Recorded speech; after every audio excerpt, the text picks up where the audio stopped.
Hi, welcome to the Classic Storytellers podcast. Here we share classic stories every week. I'm Tyler, your AI host for today, from Aicast. Thank you for tuning in. Let's continue with Alice's adventure in Wonderland. Chapter 2. The Pool of Tears. Curiouser and curiouser. Goodbye, feet. For when she looked down at her feet, they seemed to be almost out of sight. They were getting so far off. Oh, my poor little feet, I wonder who will put on your shoes and stockings for you now, dears? I'm sure I shan't be able. I shall be a great deal too far off to trouble myself about you. You must manage the best way you can, but I must be kind to them. And she went on planning to herself how she would manage it. They must go by the carrier. And how funny it'll seem, sending presents to one's own feet. And how odd the directions will look. Oh dear, what nonsense I'm talking. Just then her head struck against the roof of the hall. In fact, she was now more than 9 feet high, and she at once took up the little golden key and hurried off to the garden door. Poor Alice. It was as much as she could do, lying down on one side, to look through into the garden with one eye, but to get through was more hopeless than ever. She sat down and began to cry again. You ought to be ashamed of yourself.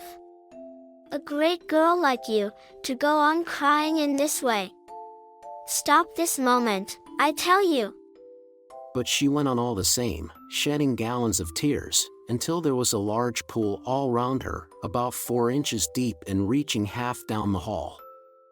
After a time she heard a little pattering of feet in the distance, and she hastily dried her eyes to see what was coming. It was the White Rabbit returning, splendidly dressed, with a pair of white kid gloves in one hand and a large fan in the other. He came trotting along in a great hurry, muttering to himself as he came. Oh, the Duchess. Oh, won't she be savage if I've kept her waiting? Alice felt so desperate that she was ready to ask help of anyone. So, when the rabbit came near her, she began, in a low, timid voice. If you please, sir. The rabbit started violently, dropped the white kid gloves and the fan, and scurried away into the darkness as hard as he could go. Alice took up the fan and gloves, and, as the hall was very hot, she kept fanning herself all the time she went on talking. Dear, how queer everything is today. And yesterday things went on just as usual. I wonder if I've been changed in the night? Let me think, was I the same when I got up this morning? I almost think I can remember feeling a little different. But if I'm not the same, the next question is, who in the world am I? Ah, that's the great puzzle. And she began thinking over all the children she knew that were of the same age as herself, to see if she could have been changed for any of them. I'm sure I'm not Ada. How doth the little crocodile improve his shining tail, and pour the waters of the Nile on every golden scale? How cheerfully he seems to grin, how neatly spread his claws, and welcome little fishes in with gently smiling jaws. I'm sure those are not the right words. I shall only look up and say, who am I then? Tell me that first, and then, if I like being that person, I'll come up. If not, I'll stay down here till I'm somebody else, but, oh dear! Cried Alice, with a sudden burst of tears.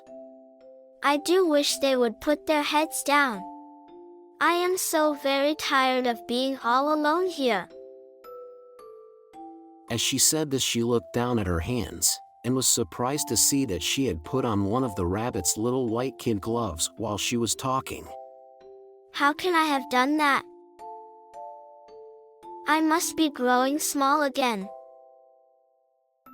She got up and went to the table to measure herself by it, and found that, as nearly as she could guess, she was now about 2 feet high, and was going on shrinking rapidly. She soon found out that the cause of this was the fan she was holding, and she dropped it hastily, just in time to avoid shrinking away altogether. That was a narrow escape. A good deal frightened at the sudden change, but very glad to find herself still in existence. And now for the garden.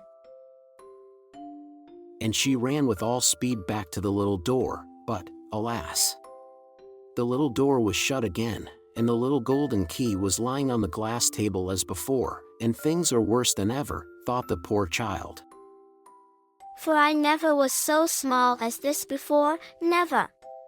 And I declare it's too bad, that it is. As she said these words her foot slipped, and in another moment, splash! She was up to her chin in salt water. Her first idea was that she had somehow fallen into the sea. And in that case I can go back by railway. Alice had been to the seaside once in her life, and had come to the general conclusion that wherever you go to on the English coast you find a number of bathing machines in the sea, some children digging in the sand with wooden spades, then a row of lodging houses, and behind them a railway station. However, she soon made out that she was in the pool of tears which she had wept when she was 9 feet high. I wish I hadn't cried so much, said Alice, as she swam about, trying to find her way out. I shall be punished for it now, I suppose, by being drowned in my own tears. That will be a queer thing, to be sure. However, everything is queer today. Just then she heard something splashing about in the pool a little way off, and she swam nearer to make out what it was. At first she thought it must be a walrus or hippopotamus, but then she remembered how small she was now, and she soon made out that it was only a mouse that had slipped in like herself. Would it be of any use now?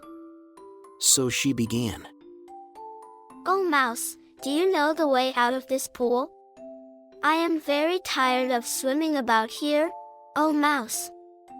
Alice thought this must be the right way of speaking to a mouse. She had never done such a thing before, but she remembered having seen in her brother's Latin grammar, a mouse, of a mouse, to a mouse, oh mouse.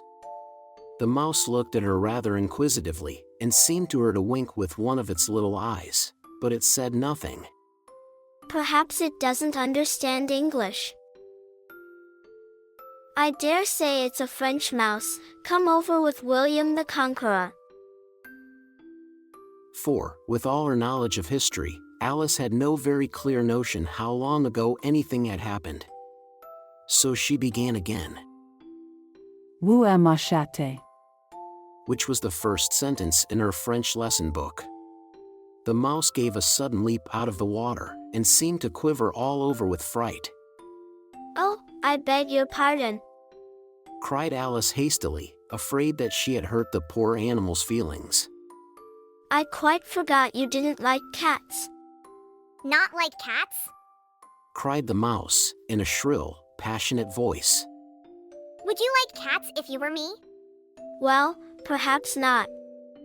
Alice went on, half to herself, as she swam lazily about in the pool.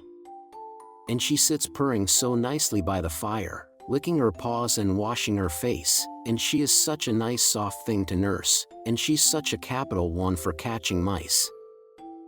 Oh, I beg your pardon, cried Alice again, for this time the mouse was bristling all over, and she felt certain it must be really offended. We won't talk about her any more if you'd rather not. We indeed, cried the mouse, who was trembling down to the end of his tail. As if I would talk on such a subject. Our family always hated cats, nasty, low, vulgar things. Don't let me hear the name again. I won't indeed. Are you fond of dogs? cried Alice in a sorrowful tone. I'm afraid I've offended it again. For the mouse was swimming away from her as hard as it could go, and making quite a commotion in the pool as it went. So she called softly after it. Mouse dear, do come back again, and we won't talk about cats or dogs either, if you don't like them. When the mouse heard this, it turned round and swam slowly back to her, Its face was quite pale with passion, Alice thought, and it said in a low trembling voice, Let us get to the shore, and then I'll tell you my history, and you'll understand why it is I hate cats and dogs. It was high time to go, for the pool was getting quite crowded with the birds and animals that had fallen into it. There were a duck and a dodo, a lory and an eaglet, and several other curious creatures. Alice led the way, and the whole party swam to the shore.